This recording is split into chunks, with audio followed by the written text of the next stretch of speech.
ഒരു ഇന്ത്യൻ വിദ്യാർത്ഥിയെ നാടുകടത്താൻ തയ്യാറെടുക്കുകയാണ് America. Bother Khan Suri, ഇയാൾക്ക് പലസ്തീൻ ബന്ധമുണ്ട് എന്ന് ആരോപിച്ചാണ് നാടുകടത്താനുള്ള നീക്കം. ഹമാസ് ബന്ധമുള്ള വിദ്യാർത്ഥികൾക്കെതിരെയും അതുപോലെ ആളുകൾക്കെതിരെയുമൊക്കെ ഡൊണാൾഡ് ട്രംപ് കർശന നടപടികൾ സ്വീകരിച്ചു വരുന്നു എന്നാണ് അമേരിക്കയിൽ നിന്ന് വ്യക്തമാകുന്നത്. വിസ റദ്ദാക്കി ഇതിനകം നാടുകടന്ന ഒരു ഇന്ത്യൻ വിദ്യാർത്ഥിനി രഞ്ജിനി ശ്രീനിവാസൻ്റെ കാര്യം നമുക്കറിയാം. ഇപ്പോൾ രഞ്ജിനി ശ്രീനിവാസൻ US വിടുന്നതിന് പുറകെയാണ് മറ്റൊരു വിദ്യാർത്ഥിക്ക് കൂടി അമേരിക്ക വിടേണ്ട ഒരു സാഹചര്യം ഉണ്ടാകുന്നത്. US ഭരണകൂടം ഒരു ഗവേഷണ വിദ്യാർത്ഥി കൂടിയായ ബാദർ ഖാൻ സൂരിക്കെതിരെ നടപടി തുടങ്ങി. വാഷിങ്ടൺ DC-യിലെ ജോർജ് ടൗൺ സർവകലാശാലയിലെ ഗവേഷകനാണ് ഇയാൾ. ഫെഡറൽ ഇമിഗ്രേഷൻ അധികൃതർ ഇയാളെ അറസ്റ്റ് ചെയ്തു. നാട് കടത്താനുള്ള നടപടികൾ ആരംഭിച്ചു എന്നാണ് മനസ്സിലാകുന്നത്. ഹമാസ് അനുകൂല പ്രചരണവും അതുപോലെ ജൂത വിരുദ്ധത ഒക്കെ പ്രചരിപ്പിക്കുന്നതും ഇയാളുടെ രീതിയാണ് എന്നാണ് അവരുടെ ആരോപണം. സമൂഹ മാധ്യമങ്ങളിൽ ഇത്തരം പ്രചരണങ്ങൾ നടത്തുന്നു എന്നാണ് അമേരിക്ക ആരോപിക്കുന്നത്. അമേരിക്കയുടെ US ഡിപ്പാർട്ട്മെൻറ്റ് ഓഫ് ഹോംലാൻഡ് സെക്യൂരിറ്റിയാണ് സൂരിക്കെതിരെ ഇത്തരത്തിൽ കേസെടുത്തിട്ടുള്ളത്. കൊളംബിയ സർവകലാശാലയിലെ ബിരുദധാരിയും പാലസ്തീൻ ആക്ടിവിസ്റ്റുമായ മെഹ്മൂദ് ഖലീലിനെ അടുത്തിടെ ഇതുപോലെ നടപടികൾക്ക് വിധേയമാക്കിയിരുന്നു. അപ്പോൾ ഇമിഗ്രേഷൻ ഉദ്യോഗസ്ഥർ അയാളെ അറസ്റ്റ് ചെയ്തിരുന്നു. 2 ആഴ്ച ആ സംഭവം കഴിഞ്ഞ് 2 ആഴ്ച കഴിയുമ്പോഴാണ് സൂരിയെ പിടികൂടുന്നത്. ജോർജ് ടൗൺ യൂണിവേഴ്സിറ്റിയിൽ ഗവേഷകനായ ബാദർ ഖാൻ സൂരി അവിടെ പഠിക്കുന്നതിനോടൊപ്പം പഠിപ്പിക്കുകയും ചെയ്തിരുന്നു. വിദ്യാർത്ഥി വിസയിലാണ് അവിടെ ഉള്ളത്. Alwaleed bin Talal centre for Muslim Christian അണ്ടർസ്റ്റാൻഡിങ്ങിൽ പോസ്റ്റ് ഡോക്ടറൽ ഫെലോ ആണ് സൂരി. അദ്ദേഹം പഠിപ്പിക്കുന്നത് ഈ majoritarian and minority rights in South Asia എന്ന വിഷയമാണ്. ഈ സെമസ്റ്ററിൽ ആ വിഷയമാണ് അദ്ദേഹം പഠിപ്പിക്കുന്നത്. സൂരി PhD പൂർത്തിയാക്കിയിട്ടുള്ള ഒരു വ്യക്തിയാണ്. പീസ് ആൻഡ് കോൺഫ്ലിക്റ്റ് എന്ന വിഷയത്തിൽ, അതായത് സമാധാനവും സംഘർഷവും എന്ന വിഷയത്തിലാണ് അദ്ദേഹം ഗവേഷണം നടത്തുന്നത്. നമ്മുടെ ഇന്ത്യയിലെ ജാമിയ മില്ലിയ ഇസ്ലാമിയിലാണ് അദ്ദേഹം PhD പൂർത്തിയാക്കിയത്. 2020 പഠനം പൂർത്തിയാക്കുന്നത്. അപ്പോൾ ഒരു ഇൻ്റർ ഡിസിപ്ലിനറി ഗവേഷകൻ എന്ന് വേണമെങ്കിൽ അയാളെ വിളിക്കാം.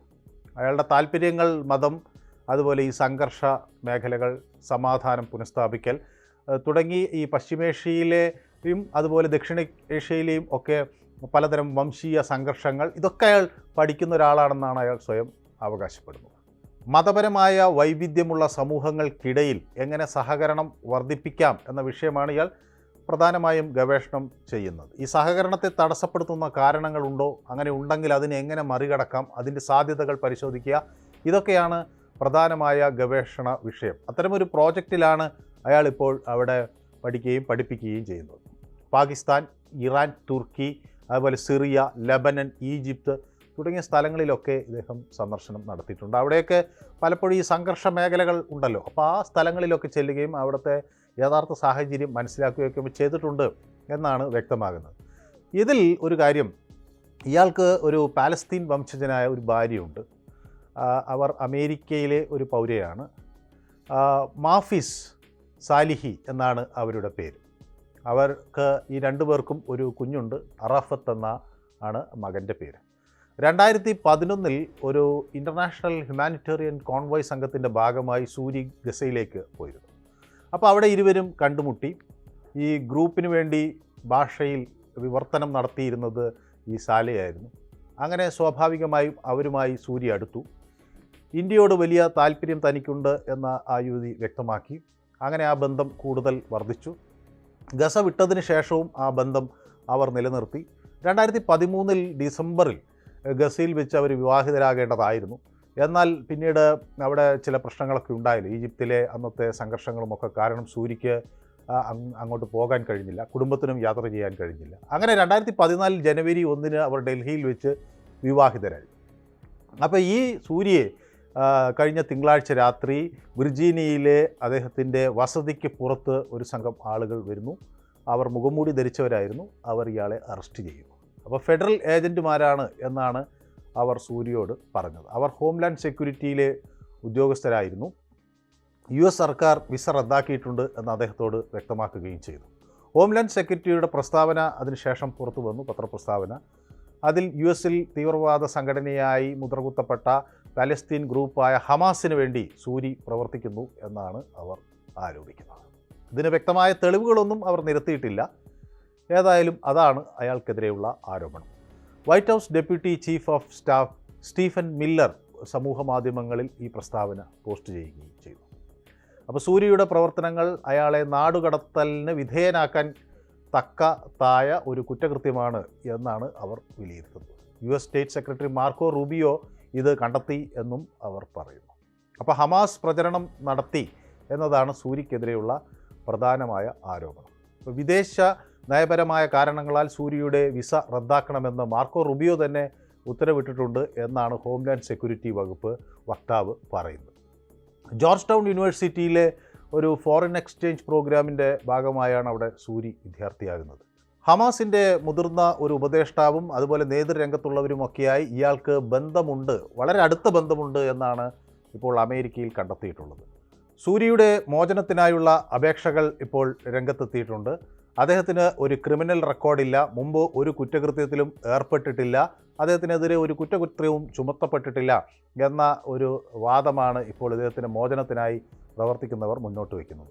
ഭാര്യ US പൗരയാണ്, പക്ഷേ അവർക്കൊരു പാലസ്തീൻ ബന്ധമുണ്ട്, പാലസ്തീൻ പാരമ്പര്യമുണ്ട്, അല്ലെങ്കിൽ പാലസ്തീൻ വംശജയാണ്. അതാണ് ഇങ്ങനെ ഒരു സംശയത്തിന് ഇട നൽകുന്നത് എന്ന് അവർ പറയുന്നു. ഇസ്രയേലിനെ കുറിച്ചുള്ള US വിദേശ നയത്തെ എതിർക്കുന്നുവെന്ന് സർക്കാർ സംശയിക്കുന്നതിൻ്റെ കാരണം അതാണ് എന്ന് അവർ പറയുകയും ചെയ്യുന്നു. അദ്ദേഹത്തിൻ്റെ അഭിഭാഷകൻ ഹസൻ അഹമ്മദും ഇതേ അഭിപ്രായം തന്നെയാണ് മുന്നോട്ട് വയ്ക്കുന്നത്. ന്യൂയോർക്ക് നഗരത്തിലെ ചൈന ടൗൺ പരിസരത്തുള്ള ഒരു ലൈറ്റ് പോസ്റ്റിൽ ഒരു പോസ്റ്റർ കഴിഞ്ഞിടയ്ക്ക് പ്രത്യക്ഷപ്പെട്ടു. അത് ഈ കൊളംബിയൻ യൂണിവേഴ്സിറ്റി വിദ്യാർത്ഥിയായ ഞാൻ നേരത്തെ പറഞ്ഞ മഹ്മൂദ് ഖലീലിനെ പിന്തുണയ്ക്കുന്നതായിരുന്നു. ആ പോസ്റ്റർ അല്ലെങ്കിൽ ആ സ്റ്റിക്കർ വളരെ ഗൗരവത്തോടു കൂടിയാണ് അമേരിക്ക എടുത്തിട്ടുള്ളത്. പലസ്തീൻ അനുകൂല വിദ്യാർത്ഥികൾക്കെതിരെ US കർശന നടപടി തുടങ്ങുന്നതിൻ്റെ ഒരു കാരണം അതാണ് എന്നുകൂടി പറയുന്നുണ്ട്. പലസ്തീൻ അവകാശങ്ങളെ പിന്തുണയ്ക്കുന്നതിനാൽ സൂര്യയെയും ഭാര്യയെയും ചില വെബ്സൈറ്റുകൾ ആക്രമിക്കുന്നുണ്ട് എന്ന ഒരു ആരോപണം കൂടി അദ്ദേഹത്തിൻ്റെ അഭിഭാഷകൻ മുന്നോട്ട് വയ്ക്കുന്നു. അവരെ പരമാവധി അപമാനിക്കുന്നു എന്ന് അദ്ദേഹം നൽകിയിട്ടുള്ള അപേക്ഷയിൽ പറയുന്നു. മാത്രമല്ല, ഈ അൽ ജസീറയിൽ ഒരിക്കൽ ജോലി ചെയ്തിരുന്നു സൂര്യയുടെ ഭാര്യ. അതാണ് ഇപ്പോൾ മറ്റൊരു സംശയത്തിന് കാരണമായി വരുന്നത് എന്ന് അവർ പറയുന്നു. ഹമാസുമായി ബന്ധം ഉണ്ട് എന്ന് ആരോപിക്കപ്പെടുന്നുണ്ടെങ്കിലും അങ്ങനെ ഇല്ല എന്ന് അവർ ഈ ഹർജിയിൽ വ്യക്തമാക്കുകയും ചെയ്യുന്നു.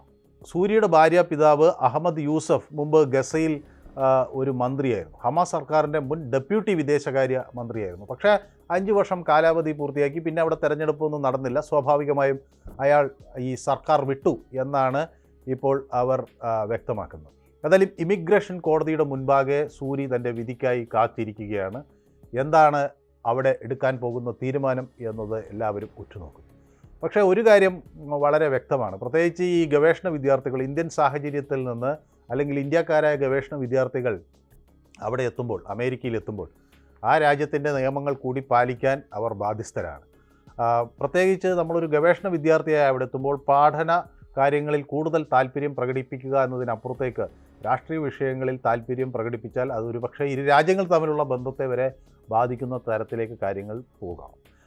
ഇപ്പോൾ ഇന്ത്യയിലേക്ക് വരുന്ന വിദേശ പൗരന്മാരെ ഇവിടുത്തെ രാഷ്ട്രീയവുമായി വലിയ തോതിൽ സഹകരിക്കാൻ നമ്മൾ അനുവദിക്കാറില്ല.